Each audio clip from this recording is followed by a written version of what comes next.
Bonjour à tous. Après un temps de réflexion, juge temps de faire un point sur les éléments clés de cette élection présidentielle. Je précise tout de suite que je ne donnerai aucune consigne de vote, même si je vous dirai en fin de vidéo ce que je ferai et pourquoi. Hormis cela, il s'agit juste d'une analyse intentée et elle peut encore changer d'ici dimanche sur certains aspects. Cette élection voyait s'affronter 12 candidats, soit un nombre relativement classique pour une élection présidentielle. Loin des 16 candidats de l'élection de 2002, mais dans la fourchette haute des élections présidentielles précédentes, opposant généralement entre 9 et 12 candidats. On serait donc tenté de penser que le débat démocratique s'est effectué dans les règles et que les électeurs ont fait un choix en conscience. Or, je considère que cette élection fut tout sauf démocratique. Les précédentes étaient déjà loin d'être parfaites, mais je souhaite ici vous amener à prendre du recul sur cette campagne électorale pour juger des failles de notre système institutionnel. Tout d'abord, je souhaite revenir sur une loi organique adoptée en avril 2016 portant le joli nom de modernisation des règles applicables à l'élection présidentielle. Il s'agissait alors d'un scandale que nous étions plusieurs à dénoncer, mais que le grand public avait du mal à cerner.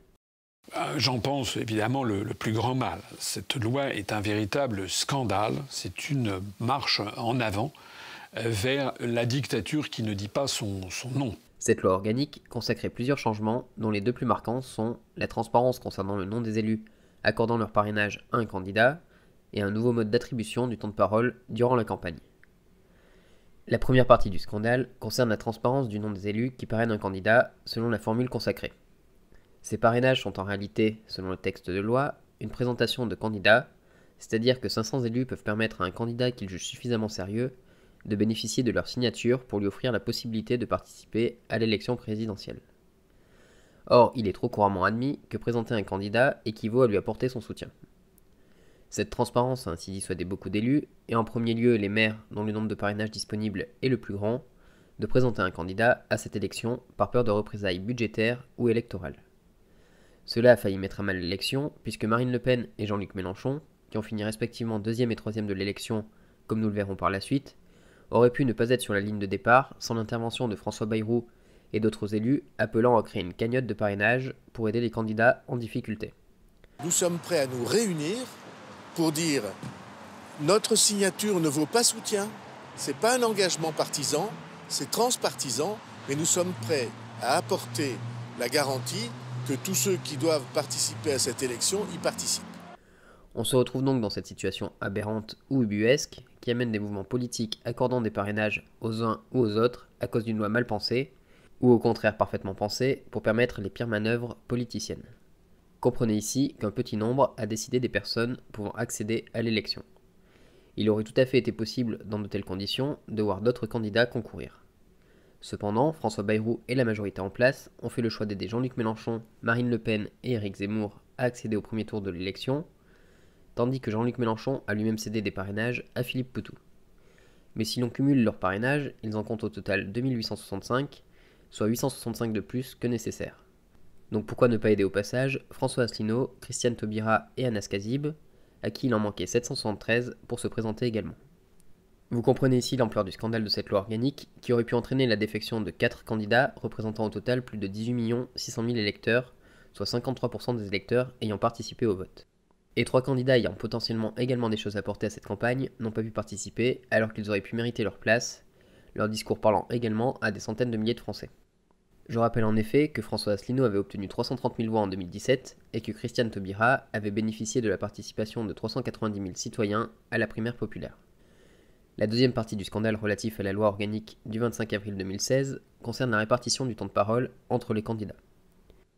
L'égalité de temps de parole, plus ou moins respectée à partir de la date de publication au journal officiel de la liste des candidats validés par le Conseil constitutionnel, a été remplacée par un principe d'équité en fonction de la représentativité des candidats et de la contribution de chacun à l'animation du débat électoral. C'est extrêmement flou, et quand c'est flou, il y a un loup.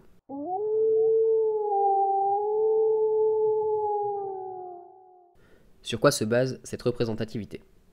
Tout simplement sur le résultat obtenu aux dernières élections et sur les indications apportées par les sondages d'opinion. Donc autant vous dire que la campagne est dès lors pipée, puisque les candidats déjà en place et ceux étant médiatisés avant le lancement de la campagne officielle, donc bénéficiant mécaniquement d'un plus fort soutien dans les sondages, sont largement avantagés. Voici le temps de parole des candidats entre le 1er janvier et le 7 mars, soit durant les semaines précédant le début de la campagne. On peut voir qu'Emmanuel Macron, Valérie Pécresse et Marine Le Pen sont loin devant, suivis par Éric Zemmour et Jean-Luc Mélenchon. Je note que beaucoup d'incohérences apparaissent sur ce graphique, même si on s'en tient aux règles de la loi organique, mais passons. Cette répartition du temps de parole et les sondages quotidiens biaisent les électeurs. Je ne vais pas rentrer dans les détails des sondages dont la validité peut fortement être mise en cause, mais il semble aisé de comprendre qu'il est plus juste d'accorder le même temps de parole à tous les candidats pour que les électeurs votent en toute connaissance de cause, plutôt que d'attribuer le temps de parole en fonction de sondages effectués par des instituts privés et dont les résultats finaux sont pour le moins très opaques, puisque les modalités de retraitement des résultats bruts sont gardées secrets. Il y a une compétition entre les différents instituts de sondage pour savoir qui se sera le moins trompé. Donc chacun garde sa recette secrète. Mais il n'y a qu'à observer les derniers sondages publiés pour juger de leur fiabilité. Ceux-ci donnaient Mélenchon à 17%, alors qu'il a finalement récolté 22% des voix, et Pécresse, qui était à 9%, n'a au contraire même pas réuni 5% des électeurs derrière elle. Même en considérant les marges d'erreur, ceux-ci ne sont pas fiables. Donc comment accepter que les sondages sur les intentions de vote soient publiés quotidiennement alors que les votes sont secrets? Ce secret des votes n'est-il pas là pour éviter que les électeurs votent par mimétisme sous la pression sociale, comme pour l'expérience de H? To answer that question, we set up a hidden camera experiment to see if this woman would stand up at the sound of this tone, simply because everyone else is. You might be thinking you'd never go along with this. Or would you?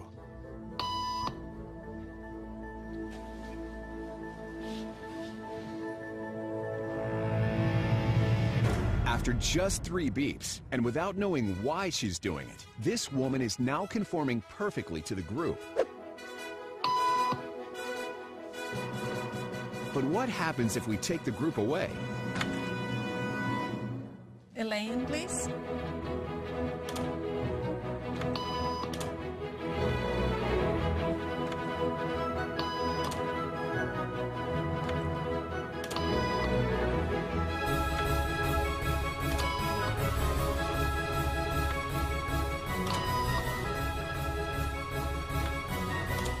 Okay, now she's alone. The crowd is gone and nobody is watching her, except our hidden cameras. What do you think she'll do?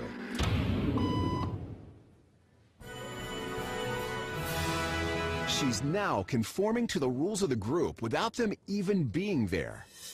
Now, watch what happens when we introduce another outsider who doesn't know the rules. Have a seat and they'll be out in just a couple minutes. Great, thanks so much.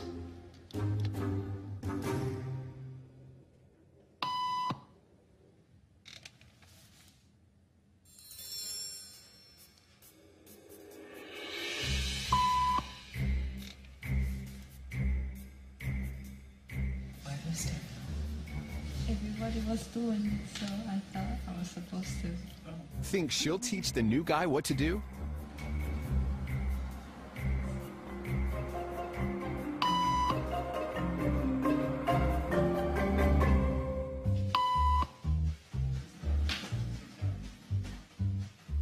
We kept the cameras rolling as more unsuspecting patients arrived.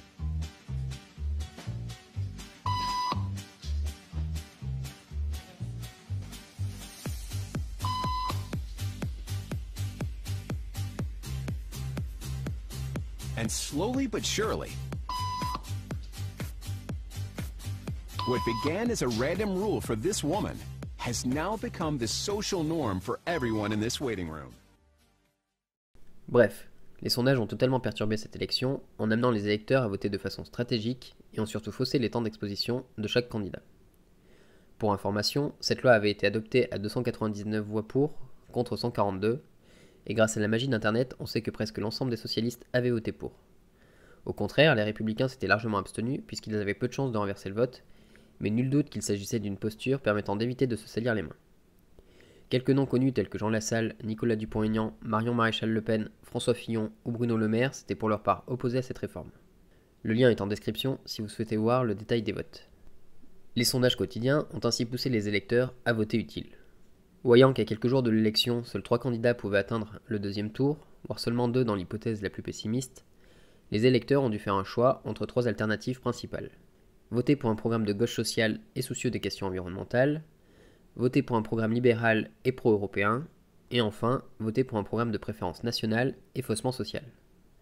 Et force est de constater que les 27,85% de voix obtenues par Emmanuel Macron, les 23,15% obtenus par Marine Le Pen et les 21,95% obtenus par Jean-Luc Mélenchon sont loin d'être des votes de conviction représentant parfaitement la volonté des électeurs.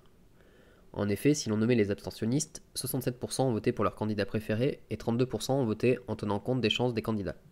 Et ce vote utile a principalement profité à Jean-Luc Mélenchon, dont la moitié des électeurs auraient voté utile, contre un tiers pour ceux d'Emmanuel Macron et Marine Le Pen, selon le sondage OpinionWay, effectué la veille de l'élection. Le résultat du second tour aurait donc probablement été identique sans les sondages, mais la répartition des voix aurait quant à elle été très différente, accordant plus de voix à Valérie Pécresse, Éric Zemmour ou aux différents candidats de gauche.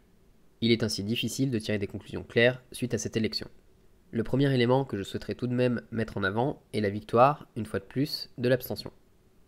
Celle-ci représente 26,31% du corps électoral, soit 12 800 000 électeurs.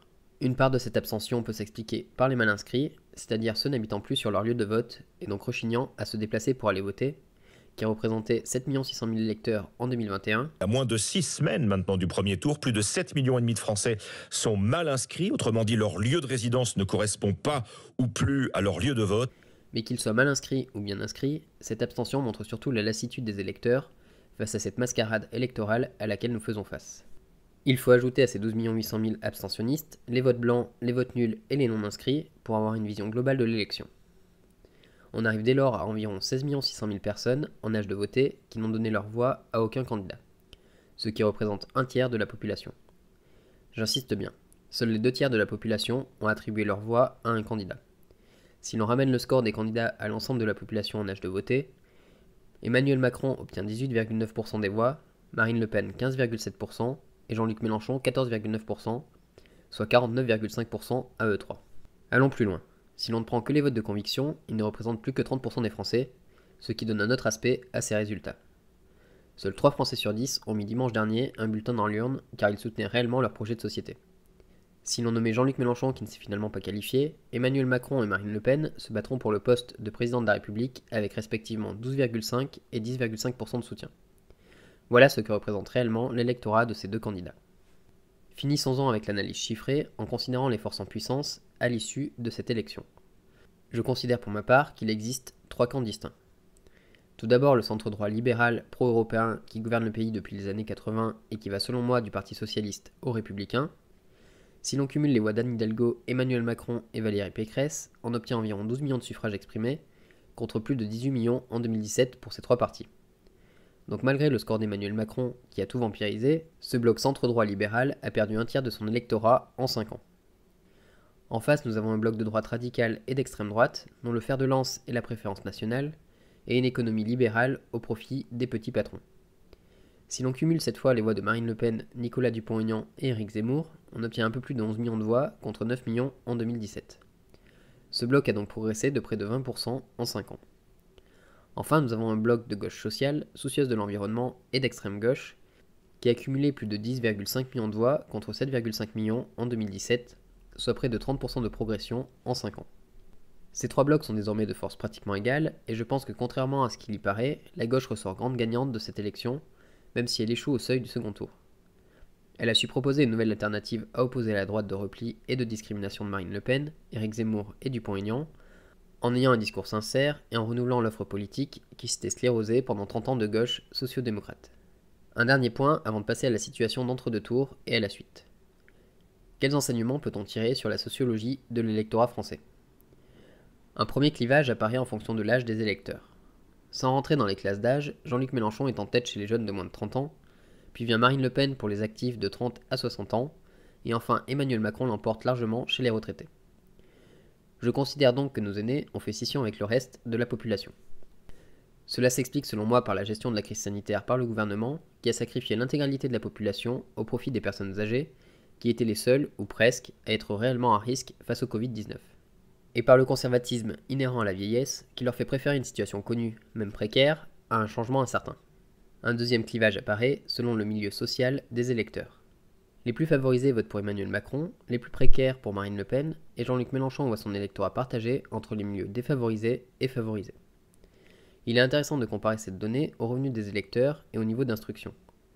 On s'aperçoit alors qu'Emmanuel Macron profite du vote des plus aisés, alors que Marine Le Pen et Jean-Luc Mélenchon se partagent les votes des classes moyennes et des catégories pauvres, mais que l'électorat de ce dernier est plus diplômé que celui de la candidate d'extrême droite. Je vous passe les autres graphiques, mais il ressort globalement des études sociologiques effectuées pour cette élection que le profil type des électeurs d'Emmanuel Macron sont des retraités ou des personnes aisées satisfaits à l'égard de leur vie. Je possède des thunes, je suis à l'aise financièrement, je ne me plains pas, non. Les affaires marchent en ce moment. Tandis que ceux de Marine Le Pen sont des personnes actives issues de la classe populaire peu éduquées et très insatisfaites de leur vie. La nostalgie leur fait miroiter la grandeur d'une France passée qu'ils ont fantasmée. Et que ceux de Jean-Luc Mélenchon sont des jeunes actifs diplômés déclassés et des jeunes musulmans de banlieue en situation précaire, ni satisfaits ni insatisfaits de leur vie. Poussé à crier que la terre meurt et personne n'en a rien à branler. Notons, puisque je précise la religion d'une partie de l'électorat de Jean-Luc Mélenchon, qu'Emmanuel Macron a eu du succès auprès de l'électorat protestant et qu'il bénéficie, comme Marine Le Pen, d'un vote légèrement supérieur à la moyenne de la part de l'électorat catholique. Les personnes sans religion ont pour leur part majoritairement soutenu Jean-Luc Mélenchon. Ces résultats sont finalement sans surprise. Une part de la population privilégiée, c'est-à-dire les plus riches et les retraités, bénéficie des mesures prises par Emmanuel Macron et ses prédécesseurs et le conforte donc au pouvoir. En face, deux types d'opposition s'expriment. L'une basée sur la colère, l'incompréhension, et qui s'appuie sur les explications les plus simples pour trouver un remède à ces maux, et vote donc pour Marine Le Pen. L'autre, animée par une moindre insatisfaction, et qui, outillée par plus d'instructions pour analyser la situation, fait le choix de se tourner vers Jean-Luc Mélenchon. Voici donc la situation. Et nous voici désormais confrontés à deux candidats qui ne sont ni soucieux de l'environnement, ni de l'amélioration en profondeur de nos institutions démocratiques, ni d'une meilleure redistribution des richesses, ni enfin de défendre la justice sociale. Alors quelle suite donner à ce premier tour des élections présidentielles ? Je vais ici m'adresser aux électeurs de gauche et aux abstentionnistes, les autres ayant probablement fait leur choix entre la peste et le choléra dans les heures suivant l'annonce des résultats. Faire barrage au choléra, s'opposer à la peste qui afflige notre pays depuis 5 ans, vous avez peut-être choisi votre affliction sans broncher et je comprends vos choix respectifs. Comment admettre qu'un parti de droite radicale aux origines nauséabondes que l'on peut facilement qualifier d'extrémiste puisse prendre le pouvoir ? Et de la même manière, comment laisser le pouvoir à un libéral convaincu voulant déléguer la souveraineté française à une entité supranationale en proposant une armée européenne ou un partage de notre siège à l'ONU avec l'Allemagne, voire de le délaisser au profit de l'Union européenne. Sacrifier notre humanisme ou notre souveraineté. Un vrai choix cornélien pour beaucoup d'entre nous, un non-choix pour d'autres qui placent l'humain ou l'indépendance de la France au-dessus de tout. Nous voilà pris en otage. D'une part, à cause de nos aînés qui votent sans broncher pour un candidat proposant de retarder l'âge de la retraite au profit de l'indexation de la leur sur l'inflation. D'autre part, par une classe populaire n'ayant que trop subi les affres de l'Union européenne et de la classe bourgeoise, et qui cède facilement aux sirènes du Rassemblement national pour régler tous leurs maux. Face à ce choix cornélien, je me suis fait une raison. L'élection présidentielle est perdue.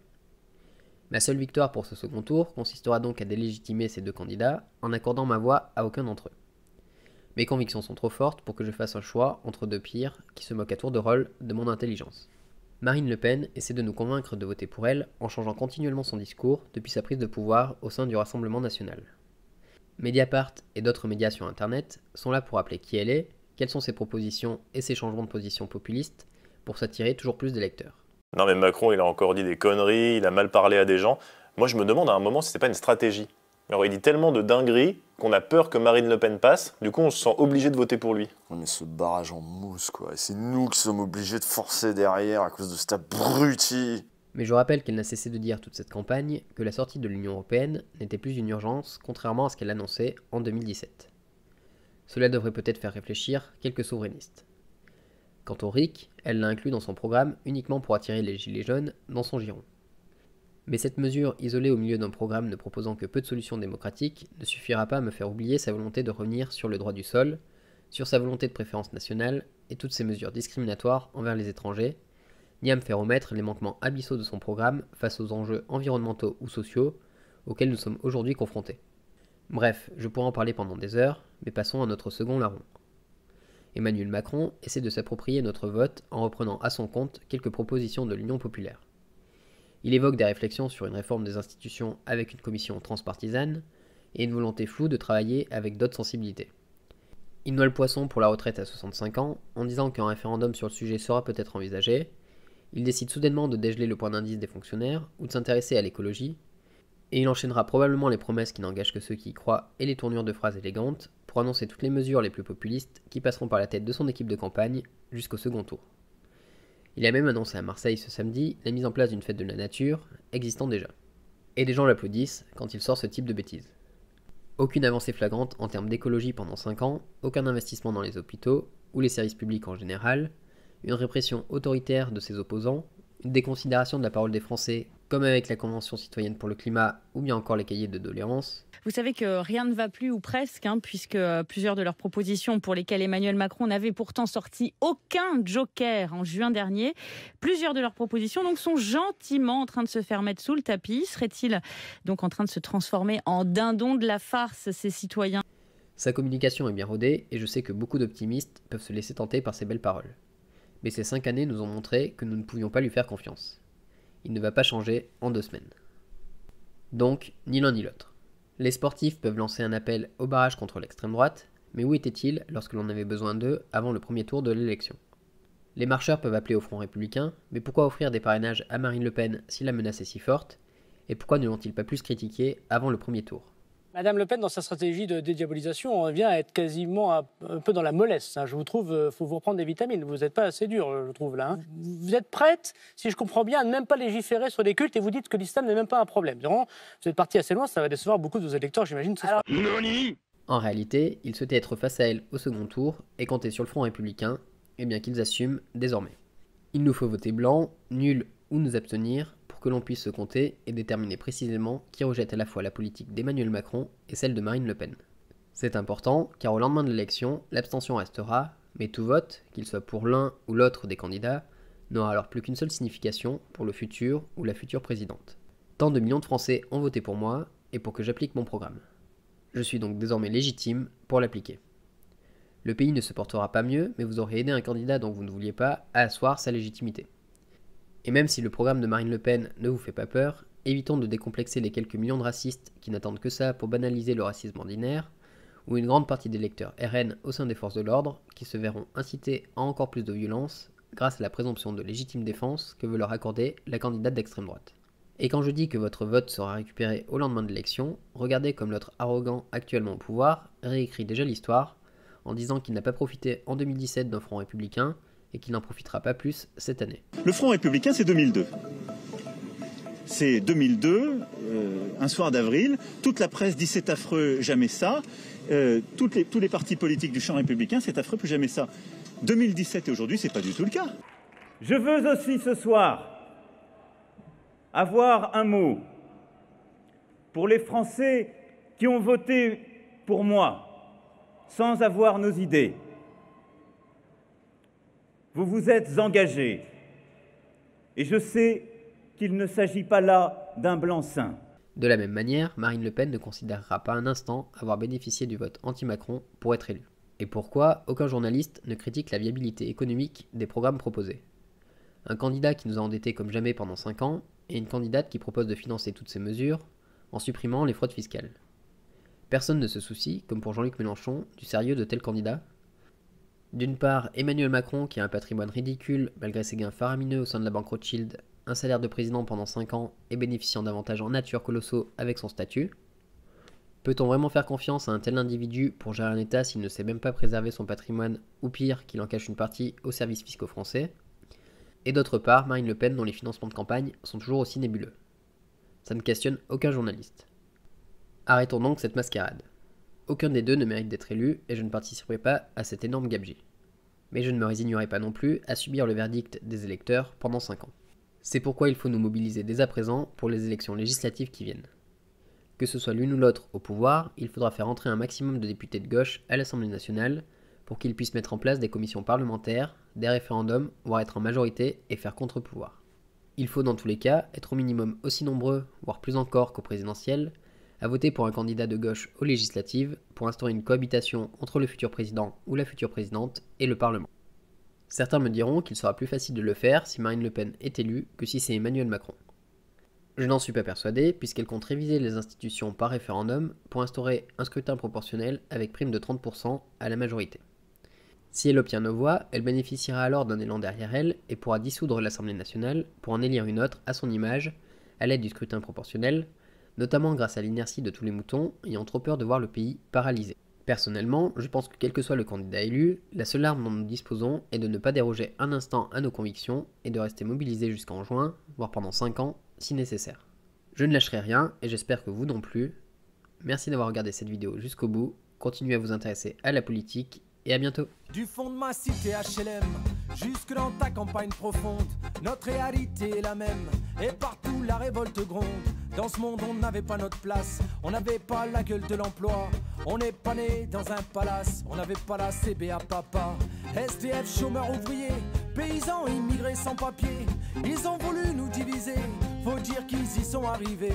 Tant que c'était chacun pour sa gueule, leur système pouvait prospérer, mais fallait bien qu'un jour on se réveille et que les têtes se remettent à tomber. On lâche rien, on lâche rien.